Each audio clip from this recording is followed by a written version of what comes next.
proses seseorang ketika jatuh dalam sebuah dosa ini tak ubah seperti seseorang yang sedang mengenakan sebuah jubah berwarna putih.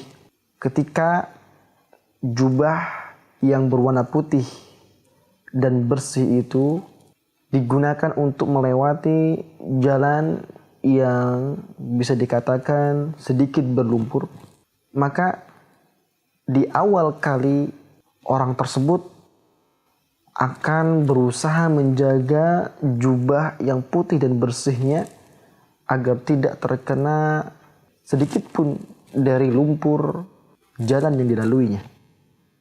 Bagaimanapun usahanya, entah dia mencincing sedikit daripada jubahnya atau dia berjalan secara perlahan, tetapi ketika kemudian di tengah perjalanan ada sedikit lumpur yang terlempar dari balik sandalnya, alas kakinya, dan mengenai jubahnya, maka ketika itu perhatiannya terhadap kebersihan jubahnya mulailah menurun.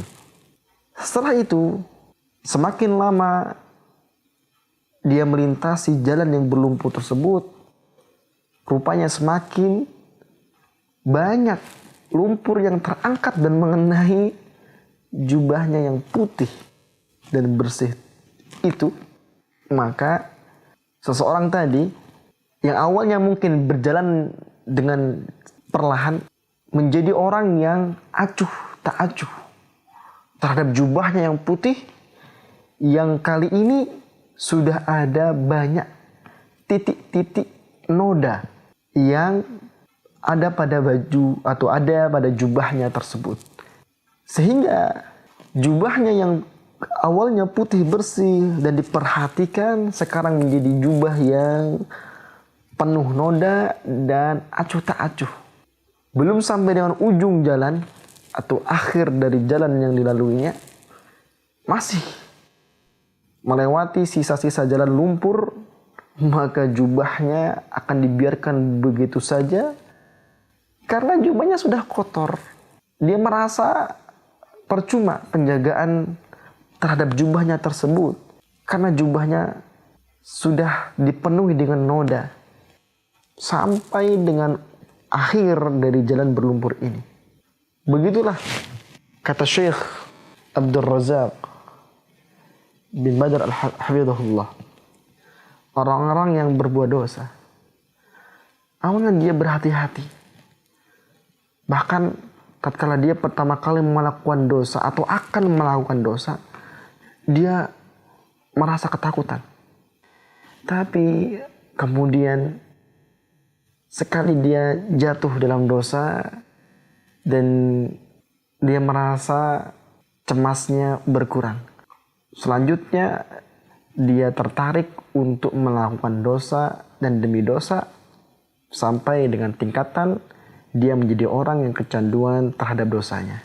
Dan dia tidak lagi ada rasa cemas sebagaimana yang didapati pertama kali hendak melakukan dosa.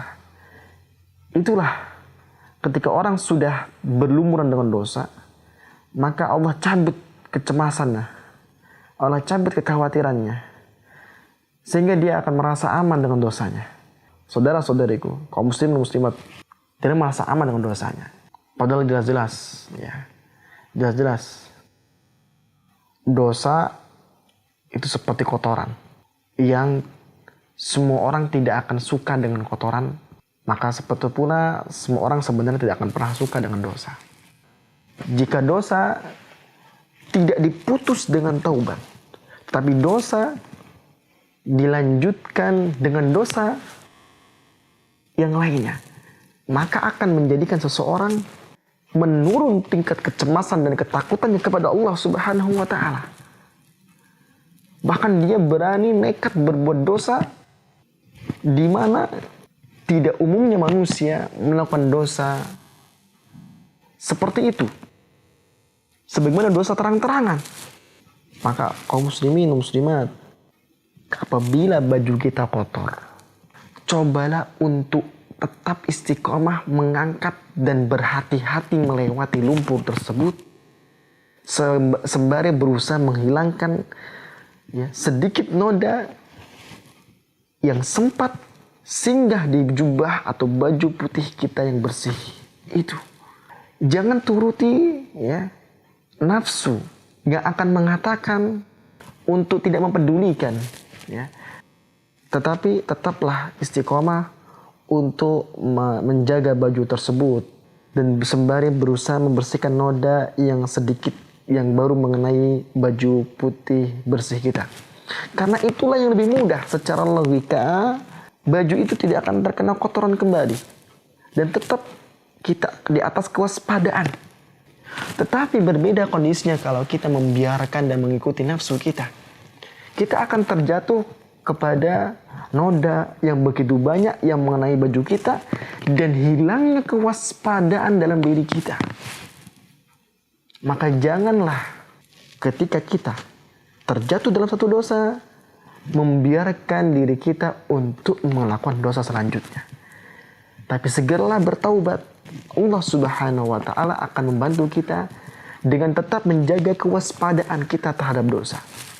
Kecemasannya terhadap dosa, ketakutannya kepada Allah Subhanahu wa taala, dan dia akan mampu menghilangkan dosanya karena masih dalam cakupan dosa yang tidak terus-menerus dilakukan. Orang-orang yang berbuat dosa lalu kemudian dosa tersebut dilanjutkan dengan dosa selanjutnya, dia akan kesulitan untuk bertaubat kepada Allah karena dosa tersebut selalu saja mengajak untuk dikerjakan berulang kali, untuk dikerjakan berulang olehnya, dan dia sekali lagi kehilangan kewaspadaan. Maka jadilah orang yang ketika berdosa segera bertaubat, karena Allah Subhanahu wa taala akan menghadiahkan kebaikan setelah kita bertaubat dengan benar, sebagaimana Allah Subhanahu wa taala pernah berfirman, illa man taba wa amana wa amila sholihan fa ulaika yubaddilullahu sayyi'atihim hasanat. Kecuali orang yang bertaubat lalu dia beriman dan beramal soleh, maka Allah akan hadiahkan untuknya ganti dosa-dosanya dengan kebaikan-kebaikan yang lain. Segera bertaubat kepada Allah Subhanahu wa taala. Demikian wassallallahu nabiyana Muhammadin wa alihi wasallam. Semoga Allah Subhanahu wa taala menjadikan kita hamba-hambanya yang suka bertaubat. Innallaha huwa tawwabur rahim.